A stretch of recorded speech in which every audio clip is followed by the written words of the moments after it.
All right, so let's take a look at Dr. Ken Berry's labs. Now, if you don't know who Dr. Ken Berry is, he is one of these keto/carnivore doctors. And he recently posted a video discussing his lab work, and it was quite extensive, and I'll put the lab work up here as we kind of talk about it. Now, I don't know Ken Berry personally. We have had some friendly interactions on Twitter, now called X, and he's asked me a few questions, and we've had a couple of friendly interactions, but I don't know him personally. He's a physician, a family physician, or at least used to be in Tennessee, and he's more online now as opposed to, seeing patients one-on-one. If you don't know me, I'm a double board certified cardiologist. I'm also board certified and trained in internal medicine. Internists specialize in the treatment of adults. So, that's our specialty. Family physicians treat children and adults, from top to bottom. They even do, delivering babies, depending on where you are. So as an internist, obviously I'm very qualified to comment on many of the other things that are in his labs. I try not to veer too much into things that I don't know anything about. One way to tell if somebody is lying to you or if an influencer is lying to you is, they have an answer to everything. I do not have an answer to everything. I know a whole hell of a lot about cardiology, and I can talk about cardiology for hours. I do not know anything about cancer. I know a little bit about cancer, but I don't know enough to talk about it for hours. I could talk about cardiology for 9 months straight, not cancer though. But anyways, I like to stick to the topics that I know the most about. Now, he did this video with his wife, Nisha. Like I said, I'll put the videos up here. He did not authorize me to review his labs. I have no affiliation with him. And if he ever watches this, I hope, Ken, that you take this as lighthearted and just general good advice. I'll be more than happy. I'll send you my labs. You can do a video on my labs if you'd like. No big deal. Maybe I'll do a video on my labs, actually. I think I'll do that one day. It'll be actually kind of cool to compare the two. So that'll be my next video, actually. But just so we know, Ken Berry follows more of a carnivore diet. For those of you who don't know what a carnivore diet is, it is the opposite of what a cardiology diet would be. They both start with C. Now, I was the cardiologist that debated the carnivore, America's cardiologist versus America's carnivore, whatever you want to call it. That's what people have named it. It was the debate, not really a debate, more of a discussion between myself and Paul Saladino, Carnivore MD, who no longer goes by the name Carnivore MD. He now thinks that keto is very bad for you and it's not good for long-term outcomes and that no human should ever follow that. Those are his exact words. I had him on my video. I actually reviewed his labs a couple videos ago. So scroll back a little bit. Paul Saladino's labs were reviewed by me, the cardiologist. Now we're getting into Dr. Ken Berry's lab. So these are the carnivore people's kind of labs. Now, Ken Berry states in many of his videos that he lost 60 pounds and reversed type 2 diabetes. So just so you guys know, and I did Steak and Butter Gal's video. The video probably just before this one, if it posts at the same time, is Steak and Butter Gal's video. This is this young lady who went from a vegan diet to a carnivore diet. Most of her labs improved, including like triglycerides, her diabetes, etc. The one that got worse is inflammation. Obviously, we know that people on an inflammatory diet that includes a lot of salt, a lot of saturated fat, red meat, etc., even processed meat. But anything that includes red meat, saturated fat, and salt increases inflammation. And we got into why her inflammatory markers did go up despite other things improving. Now, one thing that the carnivore doctors won't tell you, or they just don't know, it's not their fault. They're not lipidologists or cardiologists, but they don't seem or they're not internists. Like the Steak and Butter Gal. She's not a doctor. What does she know? And then the doctor she interviewed, they literally have no clue. And you can watch that video. Her A1C went from 5.5, which is essentially pre-diabetic. In my book, if I had a patient with a 5.5, I'm putting them on medications to reduce their blood sugars after instituting lifestyle changes. If a patient comes to me, even with a 5.4, we would be having conversations like, hey, listen, you're insulin resistant. You're 0.2 away from pre-diabetic or, 0.3, and we need to make some changes. You need to drop a lot of weight if you have weight to lose, and you need to change your eating habits, and you need to start exercising, lifting weights, those type of things.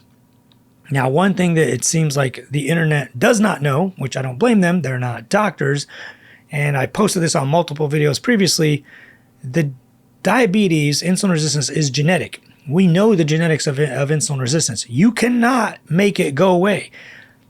We cannot change your genes yet. We are getting very close to gene editing, but the problem is there's 17 alleles that are responsible for type 2 diabetes.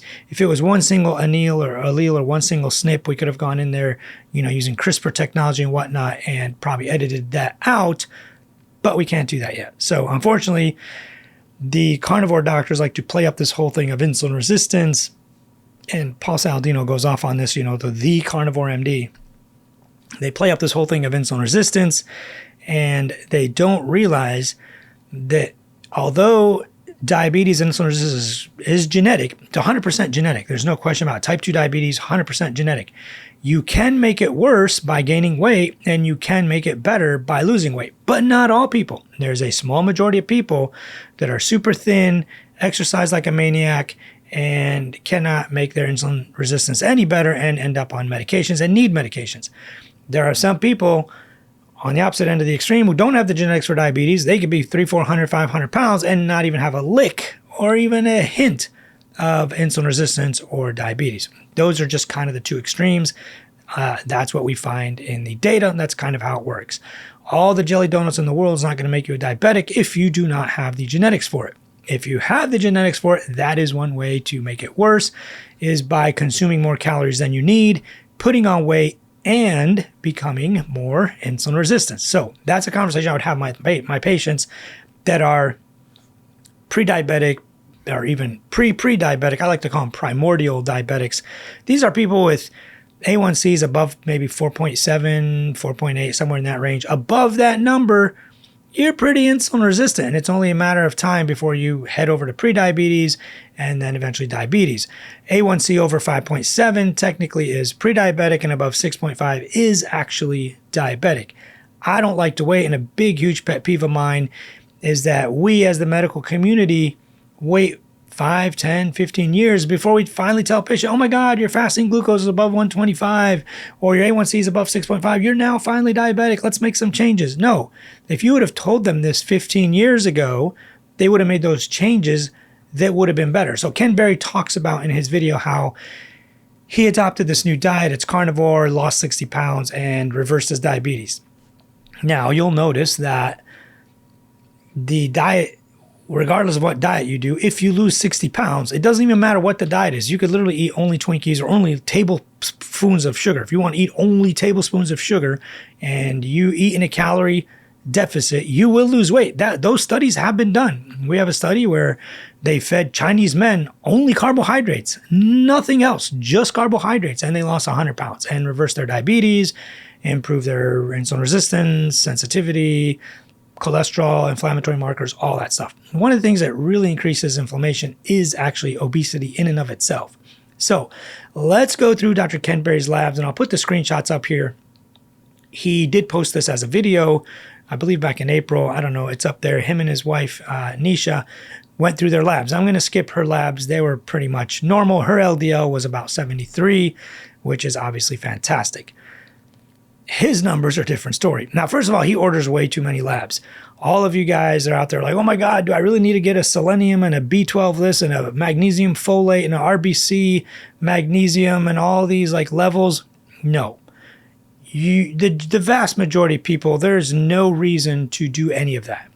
And he did an NMR cardio IQ lipid profile, also for 99.9% of people, not recommended. The National Lipid Association, the American College of Cardiology, the American Heart Association, the American Diabetes Association, the European Atherosclerotic Society, the Canadian, the South American, none of these organizations or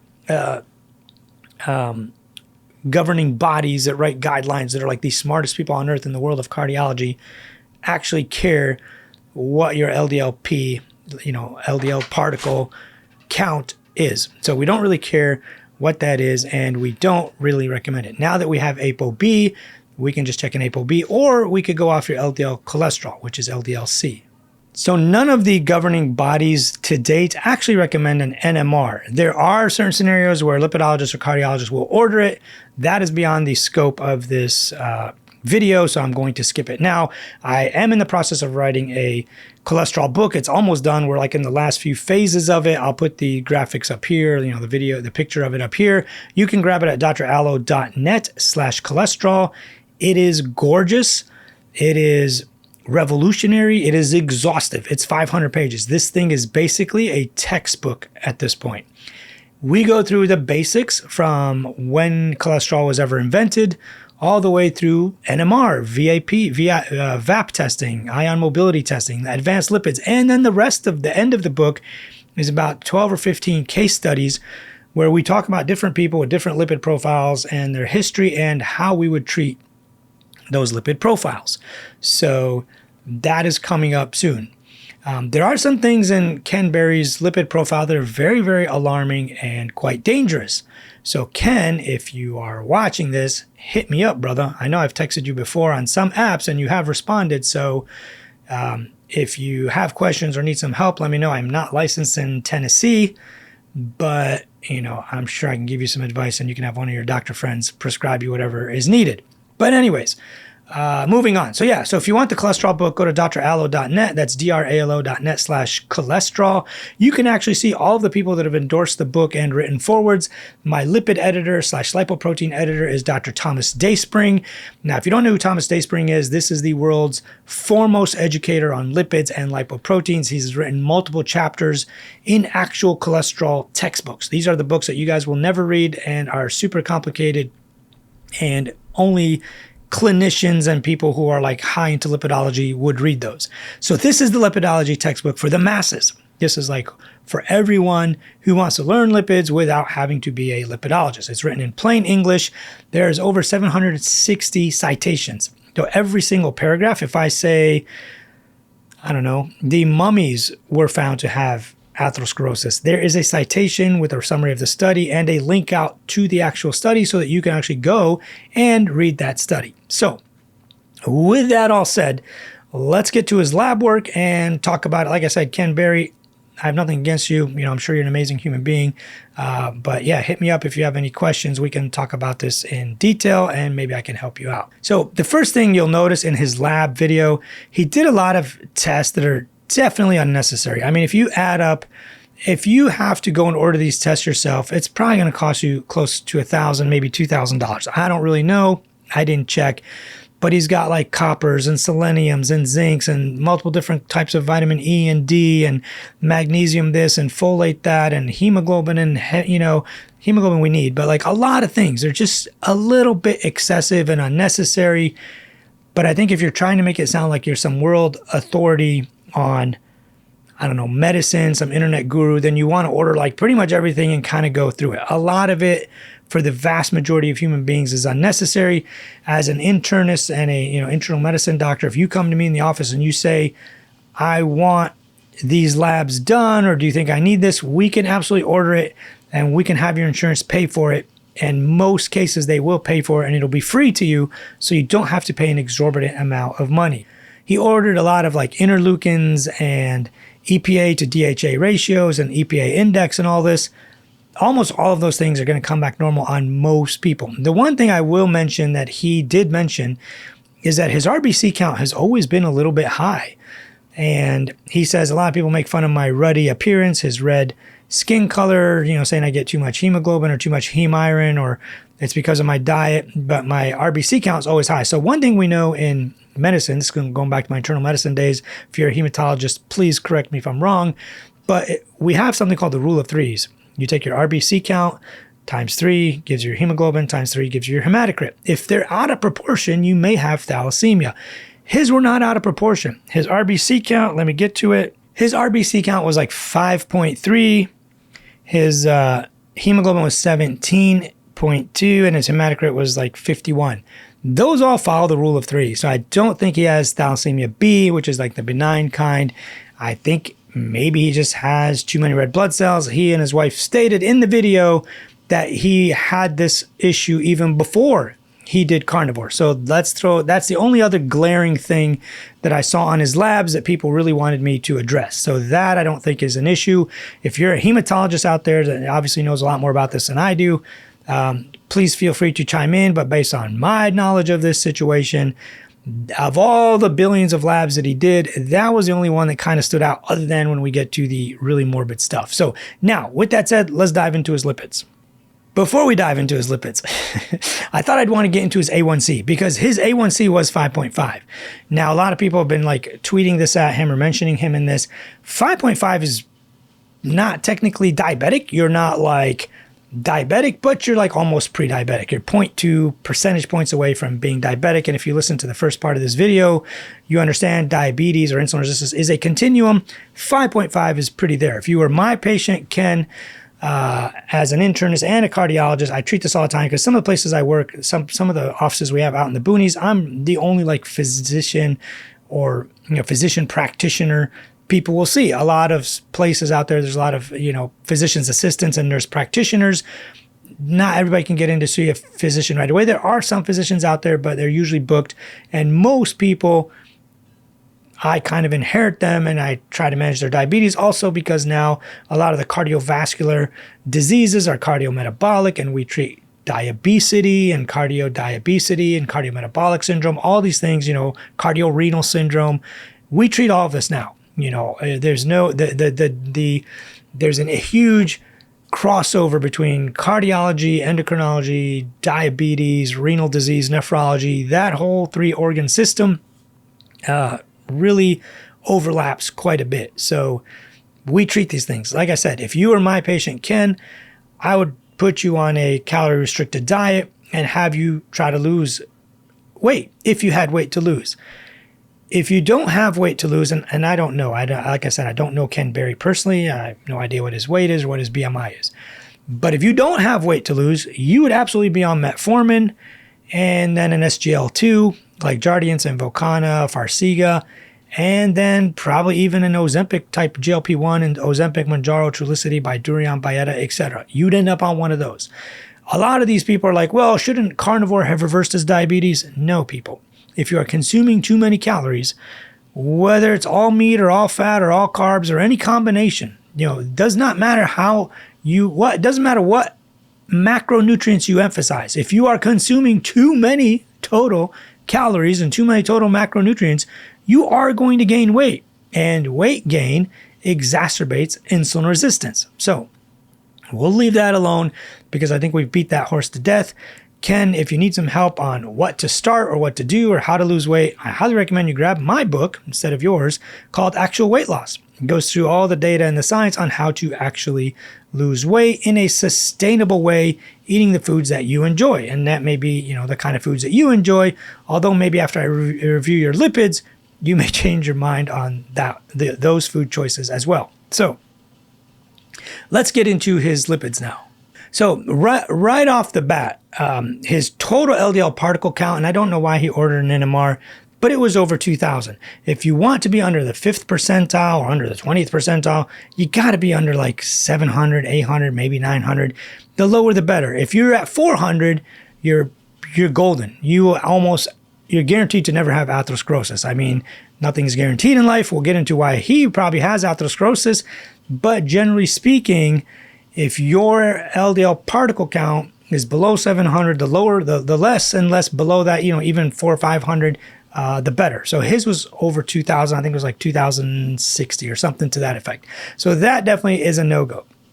The next number that we're going to look at is his total cholesterol. It was 255. Now the pictures, the screen grabs that I have are a little bit blurry, so forgive me if it's a little bit off. I can't tell if it's a 5 or a 6. But it was about 255, let's say 250.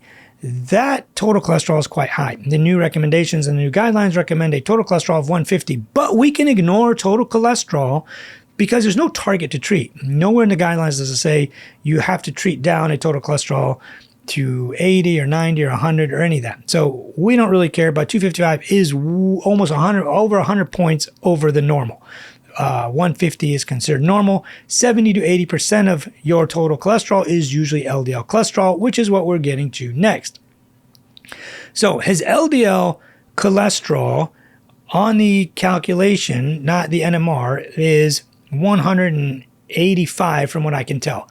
which is absolutely astronomical. Now, if you've watched some of my other videos, you know that the PISA trial showed that anybody with an LDL cholesterol over about 60 and the Jupiter over about 57, anybody over 57, 60 milligrams per deciliter on LDL cholesterol is probably laying down plaque. The PISA trial showed that young people with a median age of about 40 had plaque if their LDL cholesterol was normal. An LDL cholesterol about 110, 45% of those people had plaque. An LDL cholesterol of 150, you had 68% of people had plaque. His is 185, almost 200. That is astronomical. There's no doubt that he probably has plaque, and we'll get into probably why later. Now, he may say, well, I did a calcium score, and my calcium score was normal, or it wasn't anything, or blah, blah, blah. Let me show you the model again, and I do this almost all the time. This is the model that shows plaque. This is your lumen. It's wide open. If you do a CT angiogram or a cardiac angiogram in the cath lab, like what I do, if you're not plugged up, this will appear open. Even if there's plaque in there. Look at this. There's tons and tons of plaque. The artery remodels outwards. It remodels out so that your lumen stays open.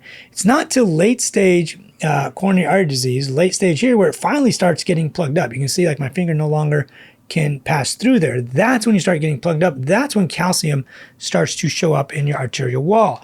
Now, we do not want to wait till you have calcium to finally treat you.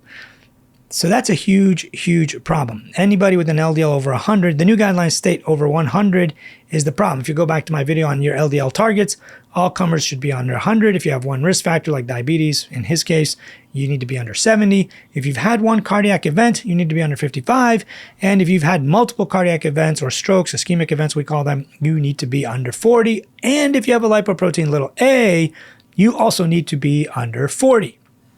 We'll get into a little bit more of his lipid panel, but his lipoprotein little a was not normal. I believe it was 89. And like I said, the screen grabs that I have are a little bit blurry, but his lipoprotein A is like 89, 96, maybe something like that. It's hard to tell from here, but above normal. When you have an elevated lipoprotein A, you are going to be laying down plaque faster. LDL particles that have the kringle on them, which is like this thing that goes around them, they are generally 3 to 6 times more atherogenic. You will actually have an aortic valve that is getting plugged up, and you're getting your arteries plugged up as well. Neither of those things are actually good. Compare this to his wife. Her lipoprotein A was actually normal. Now, the other thing I noticed on his labs, he did actually get an ApoB, an apolipoprotein B, which apolipoprotein B is actually a fairly accurate marker, probably the most accurate marker to date of atherosclerotic risk. It is measuring the actual number of LDL particles in a different way, not using NMR, but a milligram per deciliter concentration gradient. So his was 121. If you want to be under the 5th percentile, you probably want to be under 55, 60. If you want to be under the 20th percentile, you want to be under like 70 or 80, somewhere in that range. So he is also almost double those numbers, which is really high. So somebody that high probably has lots and lots of soft plaque. They just haven't ruptured yet and haven't caused problems, which we don't want them to. So Ken, if you're listening to this, please talk to me. I'm your guy. Almost the rest of his labs don't matter. People are like, well, what was his HDL? Well, his HDL was 54. Again, a nonsense marker. We now call that highly disappointing lipoprotein because we have no idea whether it's protective or not protective. It seems in the latest data that it's completely not protective and meaningless.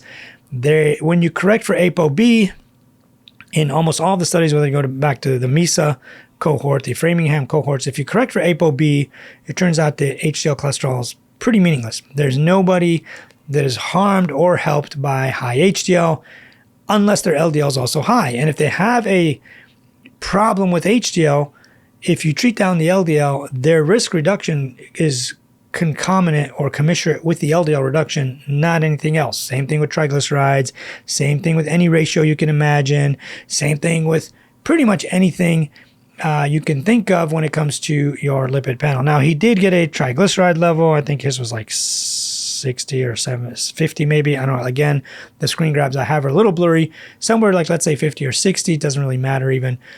They're not 10 or 15 or 20, but 50 to 60 is not that bad. It's not insanely high. Over about 70, you kind of start getting worried about the insulin resistance. One thing that would have been interesting is if he would have done a lipoprotein IR, which is a lipoprotein insulin resistance score. It would have actually checked to see how insulin resistant he is based on his triglycerides. Not triglycerides, based on his A1C and all of that. Definitely he is quite insulin resistant. Hasn't really reversed anything, at least not to the point where I'd be like, okay, you're good. If my insulin resistance, if I had an A1C 5.5, I'd be going nuts. I'd be on first of all, I'm lean. I'm pretty lean. My body fat percentage, generally speaking, I've been as low as 7.4 and as high as 12 to 13, somewhere in that range. I usually sit around 10 or a little higher maybe. But if I don't have any weight to lose is what I guess I'm trying to get the point at. But I would not go crazy trying to lose weight. I would probably be on medications. If I had 20 to 30 pounds to lose, or my body fat percentage was, above 20 or above 15, I would try to get under 15 and try to sit in there and see what my A1C did. So that's my take on that. The other thing is his fasting glucose is 91, also approaching 100. 100 is kind of the cutoff for prediabetes. People who are not diabetic at all, their fasting glucose is 70, up to maybe 80 at the most.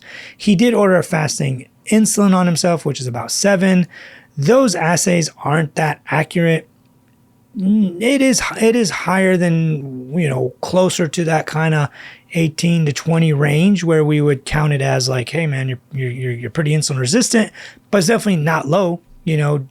People, if you want to say that this assay is accurate, generally speaking, a number below 5 or 6 is the least or not insulin resistant whatsoever. But in his case, his was 7.4, I think, or something in that range. So definitely not low.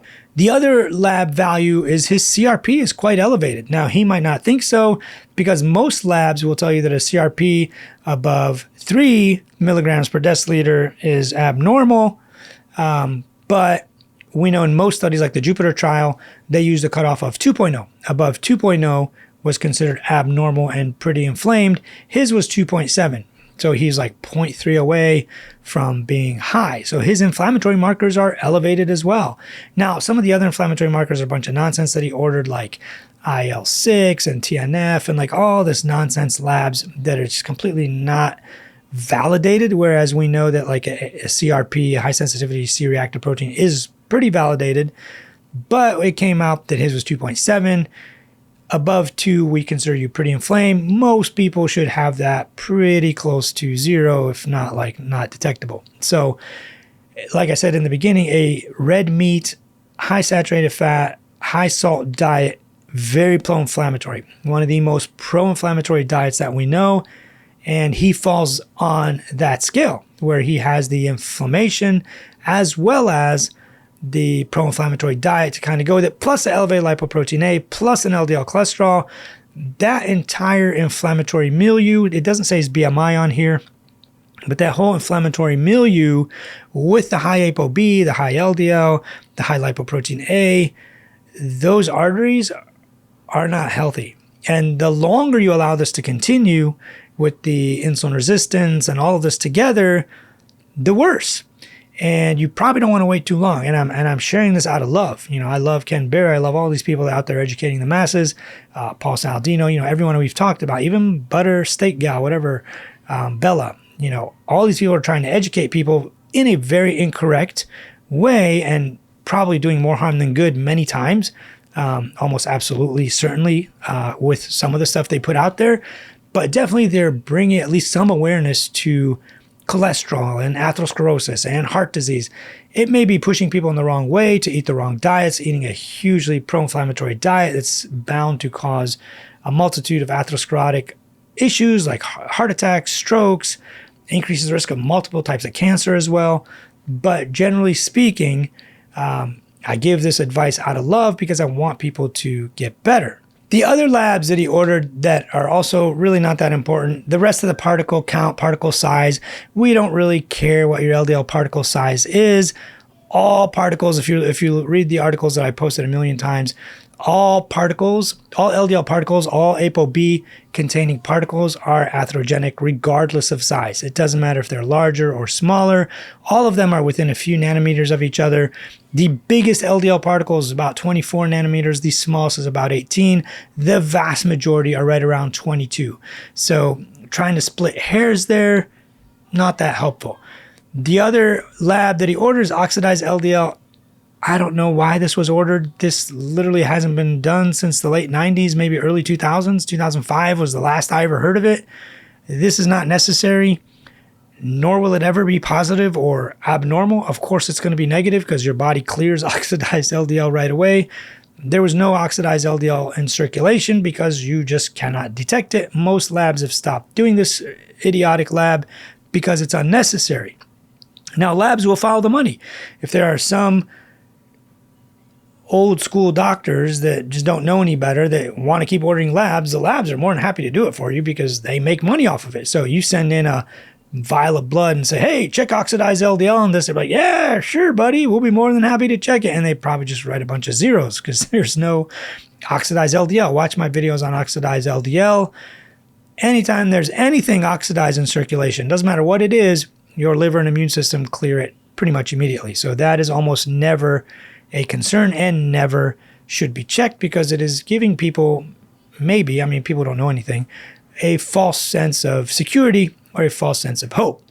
So if you like this kind of stuff, follow me for more. I try to post this stuff quite often. If you want to join my community, we literally talk about this every single day. You get an app. You can talk and text me and my friends pretty much every day. Go to dralo.net/community. That's dralo.net/community.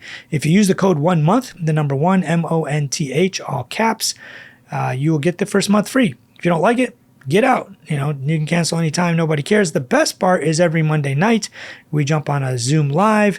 I answer all of your questions. We talk about longevity. We talk about health. We talk about stuff like this, all the way till you're bored out of your minds.